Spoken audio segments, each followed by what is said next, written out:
des petites choses dont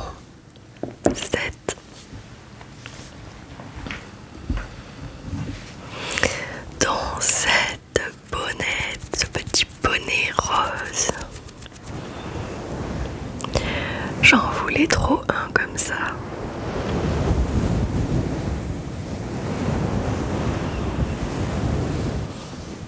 Je vais vous montrer.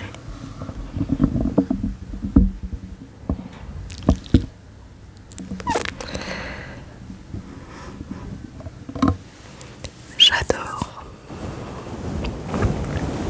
Il est extrêmement doux.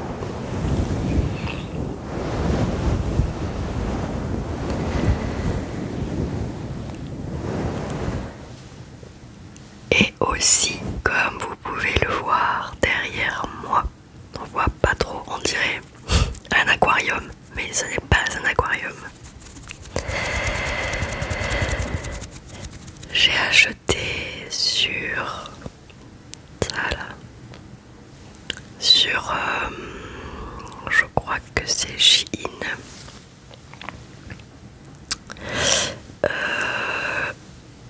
J'ai acheté ce fond là et en fait du coup on est dans mon salon, vous le savez, et du coup en fait c'est un hublot de vaisseau spatial, et ici ce qu'on voit c'est la Terre. Je vais vous montrer, attention. Tadam. Voilà. Là il y a Saturne, là il y a le soleil, là il y a la Terre, et là il y a les étoiles, et autour le hublot du vaisseau spatial. Voilà. Comme ça on est vraiment dans un vaisseau dans l'espace. Alors aujourd'hui je trouve que la lumière est extrêmement pourrie. Alors je sais pas pourquoi, parce que c'est exactement la même chose que d'habitude. Mais bref, ça ira. Donc aujourd'hui je voulais vous parler, je crois que je vous en avais déjà parlé dans une vidéo des questions, je sais plus, du livre Les vertus de l'échec de Charles Pépin.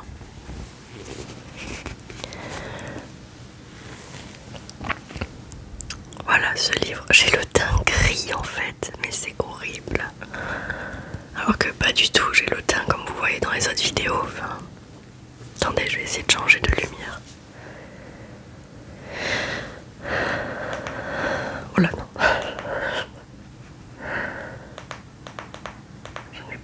J'en ai pas 45 000. Oh là là. Bon, on va laisser celle-là. Alors, donc les vertus de l'échec de Charles Pépin.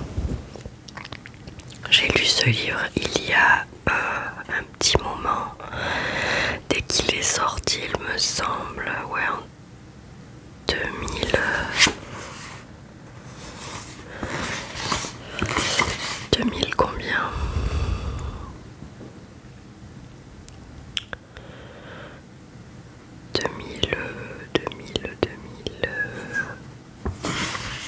2016. En 2016. Donc ça fait bientôt 10 ans et je m'en souviens plus trop, mais je sais que j'avais beaucoup aimé. Et du coup, j'ai retrouvé des petits passages que je vais vous lire pour vous montrer que l'échec n'est pas si mauvais qu'on le dit et qu'on nous veut nous faire croire et qu'on le pense.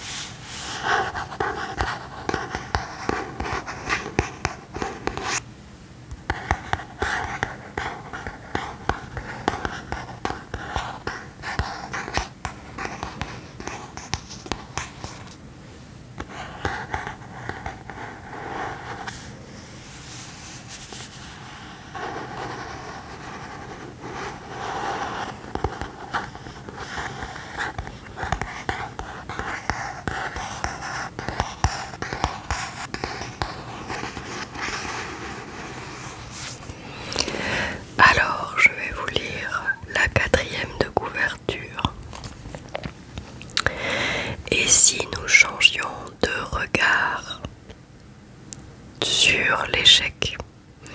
En France, échouer est mal perçu. Nous y voyons une faiblesse, une faute, et non un gage d'audace et d'expérience. Pourtant, les succès viennent rarement sans accroc.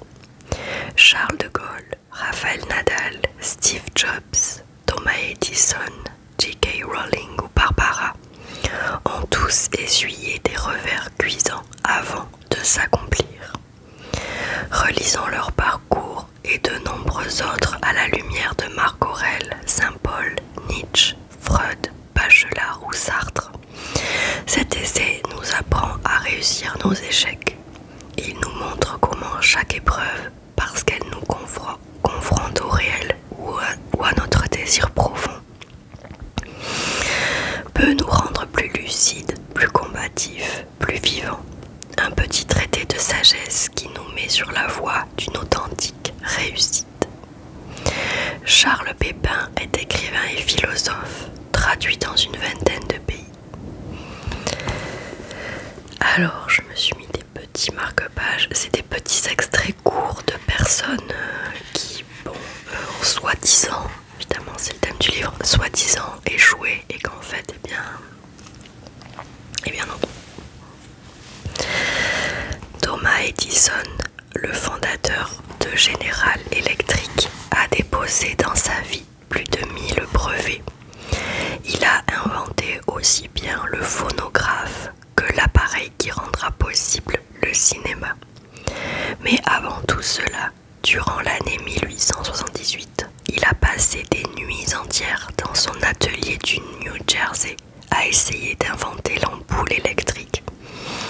Obsédé par sa quête, dormant 4 heures par nuit, il essaya des milliers de fois de porter à incandescence, dans une ampoule remplie de gaz, un filament de tungstène. Pourquoi n'a-t-il pas désespéré? À quoi s'est-il accroché pour continuer à essayer? On répond souvent à ces interrogations en mettant en avant la force exceptionnelle de sa volonté, comme si la clé de son succès résidait simplement dans l'acharnement. C'est oublier l'essentiel. Thomas Edison était fasciné par tout ce que ses échecs lui apprenaient des lois de la nature. Il savait qu'il fallait échouer pour réussir ensuite, que jamais aucun savant n'avait aperçu une vérité au premier coup d'œil. Finalement, Thomas Edison réussit à faire fonctionner la première ampoule électrique. Le secret de son inventivité sidérante réside dans son rapport au réel. Jamais il ne le conçut comme une simple pâte à modeler, comme une occasion d'exprimer sa puissance. Il le voyait, au contraire, comme une matière à questionner, une énigme à interroger, une source inépuisable d'émerveillement. Son attitude nous montre comment nous pouvons changer de regard sur l'échec, même quand le filament de tungstène reste de marbre. Thomas Edison n'échoue pas, il réussit à essayer. Il persévère dans sa curiosité, il sait que la seule manière de s'approcher de la vérité est d'échouer d'abord à la comprendre.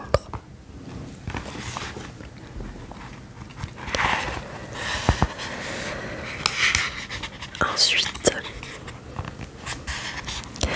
avant de commencer à écrire le premier volume des aventures d'Harry Potter, Joanne Rowling, qui ne s'appelait pas encore J.K. Rowling, avait connu un double échec sentimental et professionnel. Quittée par son mari, ayant perdu son poste chez Amnesty International, elle s'est retrouvée à Édimbourg sans revenu avec sa fille en bas âge. Si elle n'avait pas eu sa sœur pour l'héberger, elle se serait retrouvée à la rue. Meurtrie par un violent sentiment de ratage existentiel, elle racontera plus tard, bien après le succès phénoménal des aventures d'Harry Potter, que c'est en touchant le fond qu'elle a trouvé une nouvelle fondation.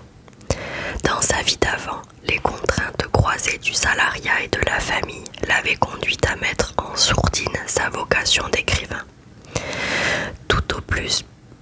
tout au plus lui accordait-elle parfois un peu de temps à l'heure du déjeuner avant de retourner en réunion. Elle changea alors de regard sur son échec et commença à le voir comme l'occasion de changer de vie. Les choses ne furent pas simples pour autant. Sans ressources pour garder sa fille, elle ne pouvait écrire que sur les temps de sieste et la nuit. Dans les pubs d'Édimbourg, on prit l'habitude de voir cette jeune mère au trait fatigué, noircie, décaillée, tout en surveillant. Dans le landau à ses côtés, sa petite fille endormie. Les habitués de The Elephant House, où elle écrivait régulièrement, pensaient même qu'elle venait travailler ici parce qu'elle n'avait pas le chauffage chez elle. Peu avant son divorce, elle avait perdu sa mère, victime d'une sclérose en plaques. Son principal personnage s'imposa de lui-même, un jeune apprenti sorcier qui souffrait lui aussi de l'absence de parents disparus. Le livre terminé, elle proposa les premiers chapitres à un agent qui les lui retourna aussitôt. Elle en trouva un autre dans lequel ils essuyèrent une douzaine de revues d'éditeurs. Lorsqu'elle fut enfin publiée et rencontra le succès que l'on sait, elle comprit que ce qu'elle avait d'abord pris pour un échec cuisant l'avait en fait aiguillée vers une voie qui lui correspondait plus. Mais, dans sa vie d'avant, en apparence plus réussie, l'avait en vérité détournée.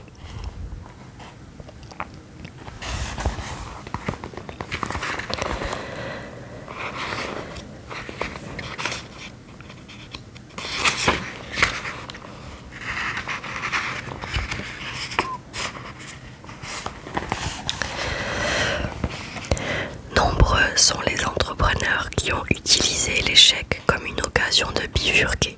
Le dirigeant français Jean-Baptiste Rudel a donné une de ses failcones pour raconter l'histoire du succès fracassant de sa société Criteo. Tout a commencé dans l'arrière-boutique d'une saladerie parisienne. Son idée de départ était de créer un système de recommandation de films et d'articles de blog. Mais l'échec de sa start-up l'a conduit à utiliser la technologie mise en œuvre dans une direction totalement autre. Vendre de la publicité ciblée sur Internet. Criteo est passé en quelques années d'une arrière-boutique dans le 13e arrondissement de Paris à son introduction sur le Nasdaq à Wall Street, où elle est aujourd'hui valorisée à 2,41 milliards de dollars. Le talent de son créateur a été de reconnaître ce qui ne marchait pas et d'en tirer une impulsion pour changer complètement de vision, se projeter autrement dans l'avenir. De même, ce sont souvent des échecs en tant que salarié qui ouvrent la voie de l'entrepreneuriat. La candidature du japonais Soichiro Honda fut refusée lors de son entretien d'embauche pour un poste d'ingénieur chez Toyota. S'ouvrit alors une longue période de chômage au cours de laquelle il eut l'idée de fabriquer lui-même des scooters et de les commercialiser. Honda était né. Comme quoi. Ensuite, lorsque ces musiciens avaient peur de mal faire, Miles Davis entrait parfois dans des colères froides. Il leur rappelait de sa voix grave qu'il n'y a pas de pire erreur que de vouloir n'en commettre aucune. Le créateur de The Birth of the Cool et de Kind of Blue, qui a sans cesse réinventé sa propre musique, avait cette formule géniale. Quand vous jouez une note, seule la suivante permettra de dire si elle était juste ou fausse. Résumé fulgurant de la sagesse existentialiste de l'échec. Il n'existe pas de fausses notes dans l'absolu. Le jazzman a la liberté d'en faire une belle dissonance, de la réinsérer dans le mouvement général du morceau, dans l'histoire qu'il raconte, dans le rythme de sa musique. Sartre aimait d'ailleurs le jazz. Dans la nausée, les rares moments où Roquentin s'arrache à son mal-être sont des instants d'émotion musicale. Notre existence est comme un morceau de jazz. Croire que la fausse note existe dans l'absolu, c'est faire comme si le temps n'existait pas. C'est oublier que nous naviguons sur le fleuve du devenir, non dans le ciel des idées éternelles.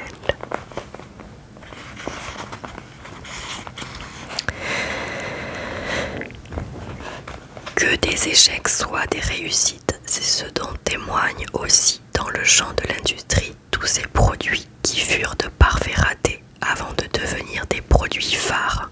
L'histoire de ces heureux accidents, actes manqués au sens propre, illustre à sa manière combien un échec peut être en même temps une réussite. L'exemple le plus connu est celui des sœurs Tatin qui tenaient à la Motte de Beuvron, un restaurant prisé par les chasseurs. L'une des sœurs se rendit compte qu'elle avait oublié la pâte dans sa tarte aux pommes. Elle n'avait disposé dans son moule que des pommes et du sucre, avait lancé la cuisson et devait maintenant servir le dessert. L'idée jaillit alors. Elle ouvrit le four, déposa la pâte par-dessus les pommes et la laissa cuire quelques minutes.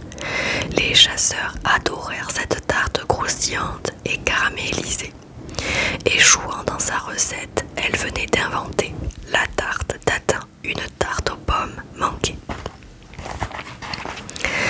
Le cas des pacemakers, moins connu, est tout aussi lumineux. À l'origine, à l'université de Buffalo dans l'État de New York, un ingénieur voulait créer un appareil destiné à enregistrer les battements du cœur.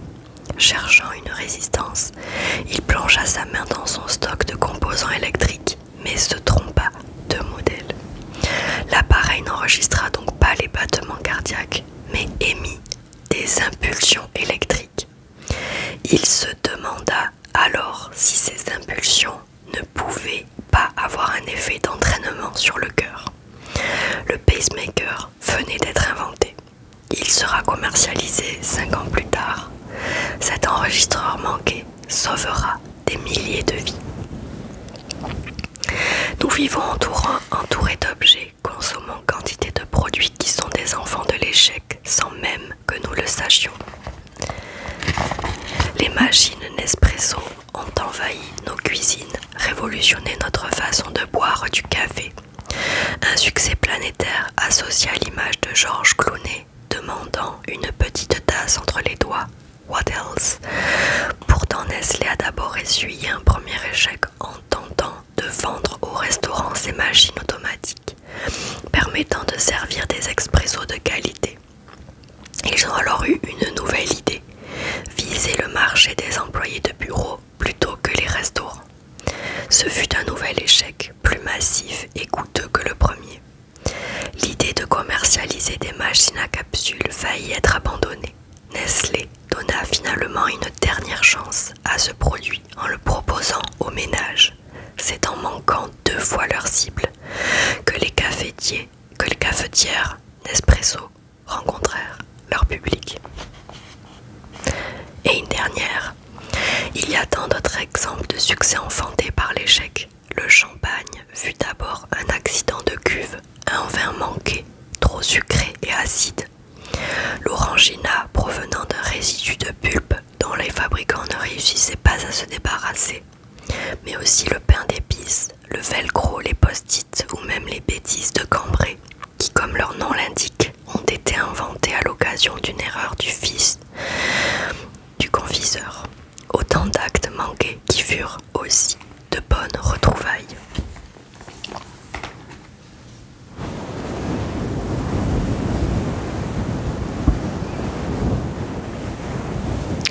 Voilà les amis, c'est tout pour moi. Aujourd'hui, j'ai vraiment une sale tête, mon Dieu. Heureusement que mes cheveux sont brillants. En tout cas, voilà. Ce livre est rempli de petites anecdotes sur les échecs des uns des autres, d'entreprises, d'écrivains, de musiciens, d'artistes en tout genre. Voilà, il est très très bien et il fait beaucoup de bien au moral. Comme quoi, c'est pas parce qu'on abandonne, c'est pas parce qu'on a des échecs que voilà, moi je pars du principe que je n'ai pas peur d'abandonner ou de lâcher une situation, un événement ou ce que je fais si pour moi ça colle pas et que je préfère passer à autre chose et retenter quelque chose. Pour moi l'échec est une façon de réussir parce que s'il n'y a pas l'échec, eh bien on ne se remettra jamais en question et on ne partira pas sur autre chose pour finalement avoir la possibilité de réaliser. Voilà, je sais pas si je me fais bien comprendre.